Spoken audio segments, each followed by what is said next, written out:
જોતા જન્મારો વહી ગયો અને દેહ આવરદાજ ખૂટી. અરે જોતા જોતા જન્મારો વહી ગયો અને દેહ આવરદાજ ખૂટી. અરે અજ્ઞાન પણામાં અવળા ચાલ્યા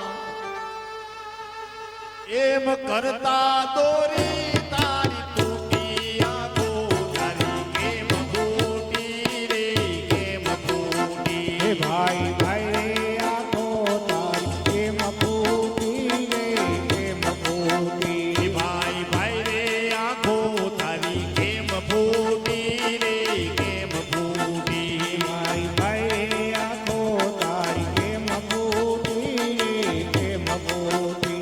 તને જમણા લે છે લૂંટી આંખો તારી કેમ ફૂટી રે કેમ ફૂટી. તને જમાડે છે લૂંટી આંખો તારી કેમ ફૂટી રે કેમ ફૂટી. ભાઈ ભાઈ રે આંખો તારી કેમ ફૂટી રે કેમ ફૂટી.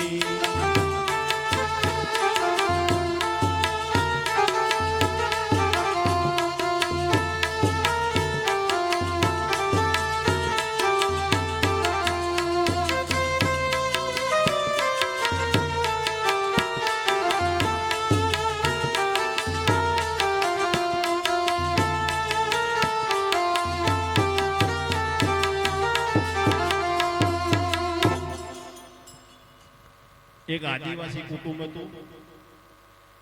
માં દીકરો ને વહુ 3 જણો રહેતો હતો. બહુ પછાતપણામાં રહેતો હતો. પછાત વિસ્તાર તો કોઈ જ્ઞાન નહીં, કોઈ બહાર ગયેલા નહીં, ખેતી કામ મજૂરી બીજું કોઈ એમને જ્ઞાન જ હતું નહીં. બહારની દુનિયા કોઈએ જોયેલી નહીં. એક વખત છોકરો કે બા બાજુના ગામમાં મેળો ભરાય છે તે હું જોવા જઉં. એની માં કે જા અત્યારે સિઝન છે નહીં, ફરતો આય. છોકરાને 20 રૂપિયા આપ્યા એટલે મેળામાં 20 રૂપિયા વાપરજે અને હોજે મેળો ફરીને ઘેર આવજે. છોકરો સવારે નીકળ્યો, મેળામાં ફર્યો, ફરતો ફરતો ફરતો જતો તો જ્ઞાન તો કોઈ હતું નહીં, દુનિયા જોઈ લે નહીં. એક દુકાન આગળ જઈને ઊભો થયો તો દર્પણ પીને ટંગાયેલું હતું. અરીસો દુકાન આગળ ભરાયેલો હતો. આ ભાઈ જો ત્યાં જઈને ઊભો રહ્યો તો અરીસામાં એનો ચહેરો દેખાણો. એટલે ઓને એમ લાગ્યું કે મારા જેવો જેવો માણસ કોઈક અહીંયા છે ખરો અંદર. અરીસો કદી જોયેલો નહીં. મારા જેવો માણસ હોય છે, આને ઘેર લઈ જવું અને સિઝનમાં આની જોડે કામ કરાવું તો મને કામમાં મદદ કરે. પેલા વેપારીને પૂછ્યું ભાઈ આની કિંમત કેટલી? કે 20 રૂપિયા. એ 20 રૂપિયા આપીને અરીસો લઈ લીધો, કાગળમાં વેટીને થેલીમાં મૂકી ફરીને હોજે ઘેર લઈને આવ્યો. પણ આને એમ લાગ્યું કે મારી પત્નીને મારી બાને કહેવું નથી, આ ભાઈને લાવ્યો છું એને ગોદડામાં ગાલી દઉં. હાલ કાઢવો નથી, સિઝન આવે બાજરીઓ વાટવા એ વખત કાઢીને આની જોડે કામ કરાવો. હાલ મારી બાને કોઈને કહેવું નથી. આમ કરીને ઓયડામાં જઈને ગોદડો ના આને ગાલી દીધો. પછી થોડો સમય થાય એટલે જઈને જોઈ આવે સક જતો રહ્યો. ગોદડો નેચે તે અરીસો કાઢીને જુઓ તો મોય દેખાય કે ના સ ખરો જતો રહ્યો નથી, હજુ સ ખરો એને કોઈ સતાબો નહીં, ભલે રહ્યો હોય. આમ કરીને ઘરમાં જોઈ આવો, પાછો આવો, જોઈ આવો. ઘણા કરીને બૈરાને વેમ પડ્યું કે આ મેળામાં જ્યાં છે એના દાડાના કોક લઈને આવ્યા છે અને ઓયડામાં જઈને જોવું પણ અમને કહેતા નથી. યારે તે એક વખતે ભાઈ બહાર ગયો તો ને આ બુનને કીધું મને જોવા તો દે, કોક લાયા છે. તે આ બુને પેલો બહાર ગયો એટલે જઈને જોયું કે ગોદડો ઊંચો કરીને મોથી કાઢી અને દર્પણમાં જોયું તો બુને ભડક્યો અને પિત્તો સટકી ગયો. આ મને ખબર પડી કે વેમ પડી તો તો હમણાં ચેવર બદલોણેલા હતા, મેળામાં જઈને આવ્યા હતા ને આગુ પાછું કરતા હતા. જઈને મારી હોશ લઈને આવ્યા છે. મારા જેવી લાયા છે ને ઓયડા ગાલી છે, કોઈને કહેતા નથી. આજ તો બાને આવવા દે. એટલે આ ચાલતું તો પેલો ભાઈ બહારથી આવ્યો અને બેને ઘરમાં લડા ચાલુ થયું કે તમે જઈને આવ્યા, હું લઈને આવ્યો છો, મને બધી ખબર પડી છે. મેં જોયું મારા જેવી લઈને આવ્યા છો, ઓયડામાં ગાલી છે ને કોઈને બતાવતા નહીં ને બે લડા કરતો ઘરમાં થોડું ઝઘડો ચાલ્યું હતું કે એની બાને પછી વેમ પડ્યો. કારણ કદી ને મારો છોકરો બહુ એ લડશે કેમ આ? ગમે તે કારણ હોય, કદી લડતો ના, આજે લડશે કેમ? એટલે છોકરો બહાર જો તો પેલા બૈરાઈ એની માને કીધું, હાહુને કીધું, હાહુમાં તમને ખબર નહીં, તેદાર તમે મેળામાં મોકલ્યા, હું લસણ કરીને આવીને ખબર છે તમને કે? એટલે હાહુ કે ના બહુ મને એવું કહે, મારો છોકરો કોઈ એવું કરે એવું નહીં, અને તમને ખબર નહીં કે એ હું કરીને આવ્યા છે. અરે હેડો બતાવું કે હાહુને લઈને જઈ ઓયડામાં ગોદડો ઊંચો કરીને બધી કાઢીને બતાવ્યું. અને આ વાત ચાલતી ને છોકરો બહારથી આવ્યો અને ડોશીમાને દર્પણમાં જોયું, અને છોકરો ઘરમાં એને છોકરાને બે લાફા માર્યા. અને ડોશીમા કે મારા રોયા લાયો તો મારા જેવી ગઈડી હું લઈને આવ્યો કે આ કોક જવાન લાવી હતી કે દરેકને પોતાનું પોતાનું પ્રતિબિંબ હોય દેખાતું હતું, પણ કોઈને ખબર હતી નહીં કે આ દુનિયા જમાનો કયો ચાલી રહ્યો છે. બિલકુલ અજ્ઞાનતા હતી. અજ્ઞાનતામાં ઘરમાં ઝઘડો ચાલુ થઈ ગયો. એટલે આપણામાં જ્ઞાન ન હોય, અજ્ઞાનતા હોય તો ઝઘડા થોય ને થોય. અરે ખોટી કમાણીના ઢગલા કર્યા અને વાતો કરતો જ મોટી મોટી. અરે ખોટી કમાણીના ઢગલા કર્યા અને વાતો કરતો જ મોટી મોટી.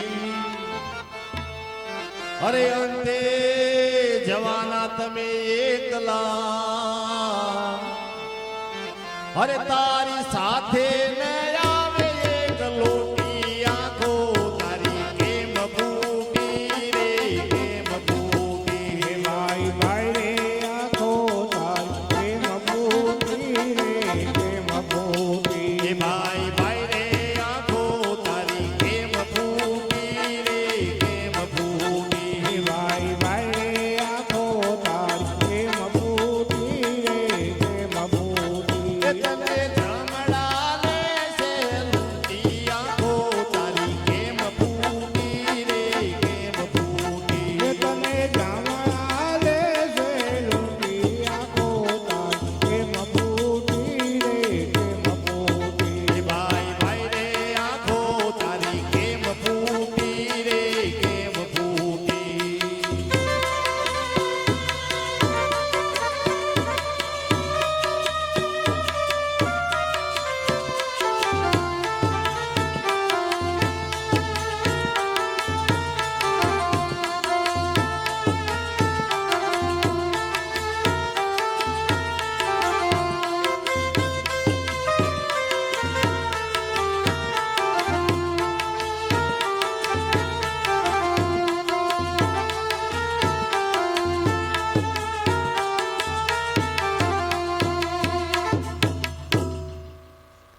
એક બાપા હતા, બજારમાં જોયે પણ કોઈ ખરીદ નહીં.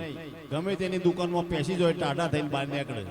હવે અત્યારે જેટલી ગરમી પડે એટલી ગરમી પડતી હતી, અને બાપો બજારમાં ગયા અને કાપડિયાની દુકાનમાં જઈને બેઠા. કાપડીઓ કે આવો બાપા, હા કે કાપડ લેવું છે કે હા લેવું છે ને કે ટાઢું બાઢું કોઈ લેશો કે હા લઈશું. ઠંડુ મગાઈને પાયું કે બતાવો કાપડ. વેપારીને બતાવ્યા કાપડ ખાસો લાઈને પેદો નોખ્યો, કાકાને ગમે નહીં, પણ એક ટાંકો નીકળ્યો. બાપુ કે આ ચાલશે કે આ બરાબર છે કે આ મારે બરાબર મારા માટે કે હું ભાવ રાખ્યો છે. એટલે વેપારી કે બાપા 90 રૂપિયા મીટર છે કે હોતું છે યાર 90 રૂપિયા પોહાતું છે, 30 રૂપિયા આલું છે કે. વેપારી કે બાપા 30 રૂપિયા ન પોહાય તો ક્યાં તારો માલ પડ્યો. બાપો 1.5 કલાક ટાટા થઈને બહાર નીકળ્યા, કોઈ લીધું નહીં. અને હોમાં એક રેડિયાની દુકાનવાળો તો બાપાને ઓળખતો હતો કે આ બાપો બજારમાં આવે તો કોઈ લેતા નહીં, અને ટાટા ગરમ થઈ થઈને જોઈ છે ચા બા પીને, પણ અને મારી દુકાન આવે તો અમને ગઈ લઈ લઉં. તે બાપો કાપડની દુકાનથી નીકળીને રેડિયાવાળાની દુકાને જ્યાં. રેડિયાવાળો કે આવો દાદા, હા કે આ કે રેડિયો લેવો છો કે હા લેવો છે ને. ચા બા પીશો કે હા પીશું. વેપારીને ચા મગાવી, ચા પાઈ કે રેડિયો બતાવો. વેપારીને રેડિયા બતાવ્યા. વેપારીને ખબર હતી કે બાપાને ભરાવો તો જ રેડિયો. એક રેડિયો બતાવ્યો. બાપુ કે શું કિંમત છે ભાઈ કે 500 રૂપિયા છે બાપા. કે હોતો છે 500 રૂપિયા, 200 રૂપિયામાં આલવો છે. વેપારી કે આલ્યો ઉઠાવો તારે. અને બાપુ ભરોણ્યા. પણ બાપો મેહોણો ના હતા, કોઈ ગોજ્યા જોવા નતા કે ભાઈ હા બરાબર રેડિયો તારો 200 રૂપિયા કિંમત તો સાચી કી.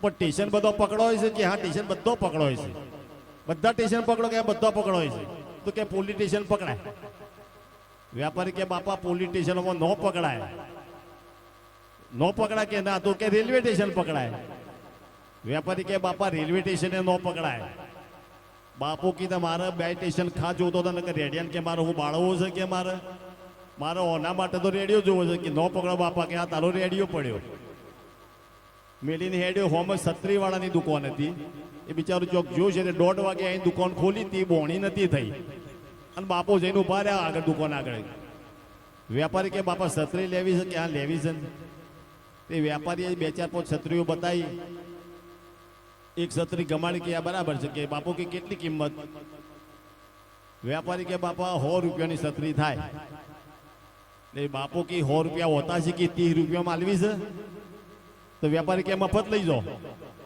વેપારીનું મગજ ફાટ્યું કે મફત લઈ જાઓ એમ તો કે 2 હાલ ગયા તારી બાનીએ થઈ જાય કે તાર 2 પછી વેપારી હાથો રે વ્યાપારીને હાથમાં લીધી છત્રીને પાછળ પડ્યો ઊભો રે કે હું તને છત્રી અપાવું લે ઊભી બજારમાં બમડાટી બોલાવતા આગળ બાપો અને પાછળ વેપારી ઊભી બજારે તો બાપાને તો હોન્ડાની સાઈડ કાપી નો છે આગળ બાપો અને પાછળ વેપારી દોડતા એસટી સ્ટેશન ઉપર આવ્યા અને બાપાના ગોમની બસ હોમીને કરતી હતી બારી ચાલુ બસમાં બાપુ ચડી ગયા બારીમાંથી મોટું કાઢીને વેપારી કી હારુંથી મારી પાસે દોડ્યા કે મોટર ચૂકાઈ જોત મને કી આજ હવે આ બાપાને મોંઘવારી નળ ખરી